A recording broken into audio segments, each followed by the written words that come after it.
Now, does a championship propel Chris Paul to both first ballot Hall of Fame status and top 5 all-time point guard?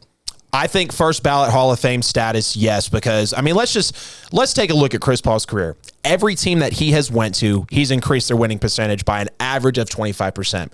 He's a great mentor for young players. He's one of the best mid-range shooters we've ever seen. Extremely careful with the basketball. Do you know at one point in these playoffs, Chris Paul had 41 assists and 3 turnovers? That's almost unheard of. The fact that his turnover or assist to turnover ratio was 13, 14. Yeah, that's pretty killer for a guy that's 36 years old. That's a lot of credit to be given to him for how efficient the Suns have been able to play. But let's just keep it with his entire career. We've seen him get to this point time and again. Well, not this point because now he is at a further point in his career, but we've seen the Western Conference Finals with the Rockets, and we've seen the loaded Clippers teams where people were starting to question Chris Paul, and he even told you himself in an interview, hey, man, people were trying to write me off. Like, Chris Paul making the money he has this year, that's why I asked you before we got on the air, like, the contract is awful. Chris Paul shouldn't be here. And that just adds to the story more and more and more. And when Phoenix does win the ring this year, the man's 5th in all-time assists. He's 5th in all-time steals. And now he's going to have a ring. And we know what Chris Paul has brought to the table. I mean, in New Orleans, we saw the type of player that he was. And people talked about him time and time and time again. And, you know, his career really took a hit, I feel like, with the Clippers. As much as I feel like he was potentially his true CP3 days with the Clippers, and I think Blake and, you know, some of the Lob City really helped out with that, and he didn't capitalize in that point. Did anybody really think that Chris Paul was going to go somewhere with the Suns for a championship run? I know I didn't. Like, people were trying to tell me, man, I probably wasn't on the Suns realistically until they swept Denver, and I was like, wow, not a game without Jamal Murray. And I'm not saying that's all for Chris Paul, but him being there has put this team.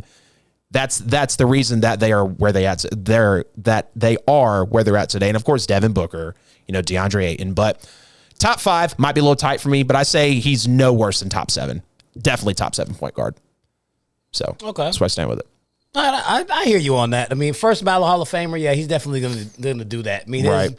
You already rattled off his stats, his accolades. I mean, he doesn't have the MVPs, but that's one of the only things that he doesn't have on his resume. I mean, he might be on Russell Wilson status where he hasn't even gotten any votes. I think he has, but he's somewhere close to Russell Wilson status on that. Yeah. But, yeah, he'll absolutely be a first ballot Hall of Famer. As far as top 5 point guard all time, absolutely not.